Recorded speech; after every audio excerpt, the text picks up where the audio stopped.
Alfred Hitchcock presents The Three Investigators in The Mystery of the Stuttering Parrot.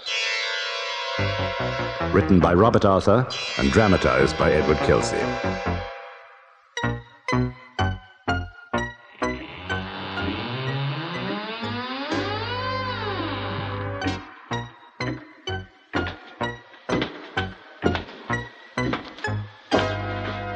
My name is Alfred Hitchcock, a teller of tales of terror, a merchant of mystery.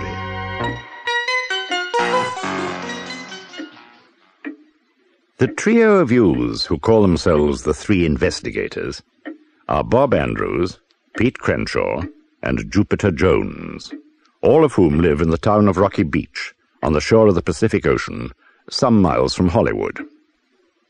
In a contest sponsored by a local auto agency, Jupiter won the use of a gold-plated vintage Rolls-Royce sedan for a period of 30 days, complete with Worthington, the chauffeur.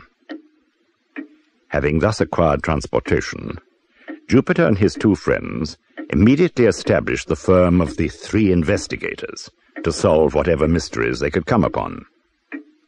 Their base of operations is the junkyard, run by Jupiter's uncle and aunt. Their headquarters is an old trailer equipped as an office and hidden from public view behind towering piles of junk. Listen now, and you will learn what lies behind the mystery of the Stuttering Parrot.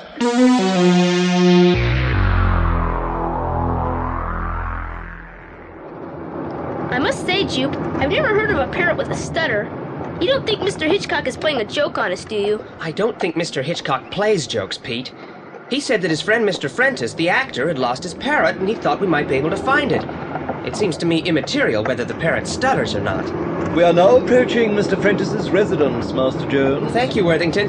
There appears to be a small black car already parked in the driveway, so with your permission, Master Jones, I shall pull up here. Allow you to alight onto the pavement. The what? He means the sidewalk, Pete. Thank you, Worthington. Thank you, sir. Wait here for us, Worthington. Very good, sir. It's a strange-looking house, Jupe. Yes, somewhat unusual. It looks like a house full of locked rooms that shouldn't be open. A very good description, Pete. But knock on the door now, and maybe one of the locks will be undone. Must have seen us coming. Mr. Frentis... What? We are the Three Investigators, and we have come... I'm sorry, I can't see you now. I'm in a great hurry. But Mr. Hitchcock sent us. He said... Well, he's not very polite. Certainly was in a great hurry. He's left his front door open. We'd better shut it for him. And call back later. What was that? Sounded like a call for help.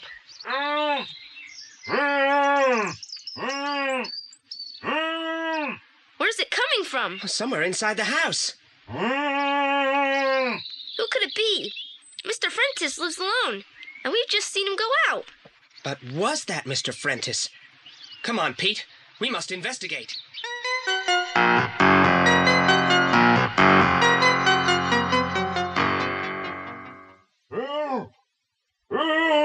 Whoever it is calling for help, he's in that room behind that shut door. Well, let's rescue him. Carefully. We don't know who or what is in that room. It may be a trap.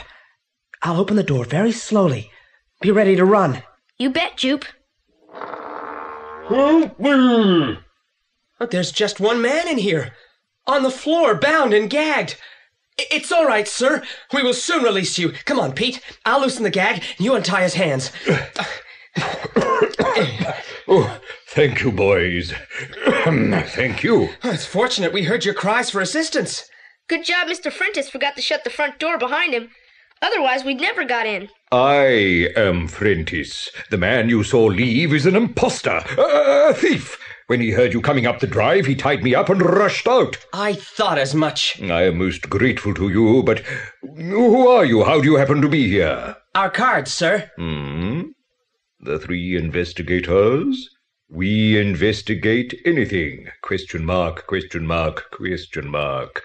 Mr. Alfred Hitchcock sent us, sir. He said you needed some help to recover your parrot. Well, that was very nice of Alfred. I will be very happy to have you boys undertake the case for me.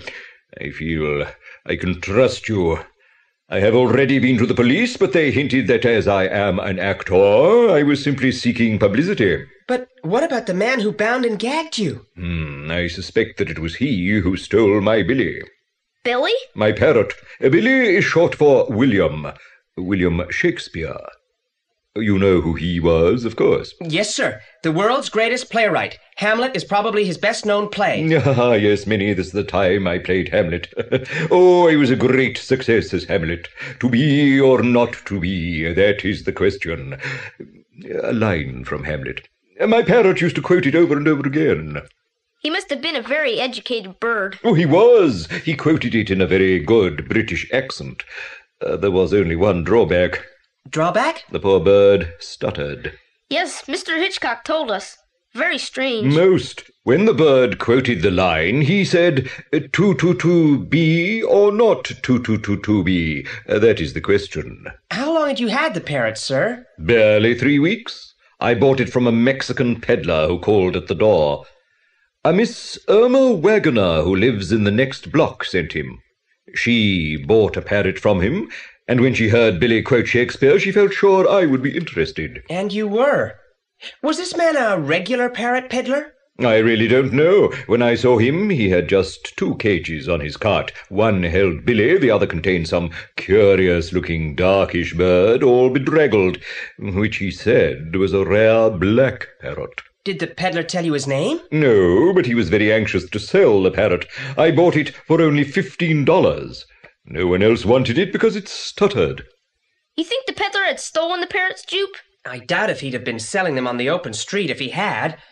However, it is obvious that he was not the original owner and trainer of Billy. How do you figure that? Well, Mr. Frentis says Billy spoke with a British accent. The peddler was a Mexican. Oh, sure. Now, Mr. Frentis, tell me all you can about the disappearance of the parrot. Well, my boy, about 3 days ago I went for a stroll, leaving my door unlocked.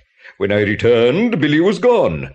There were tire marks in my driveway, and I don't own a car. Obviously, someone had driven up, entered the house, and stolen Billy in my absence. I see.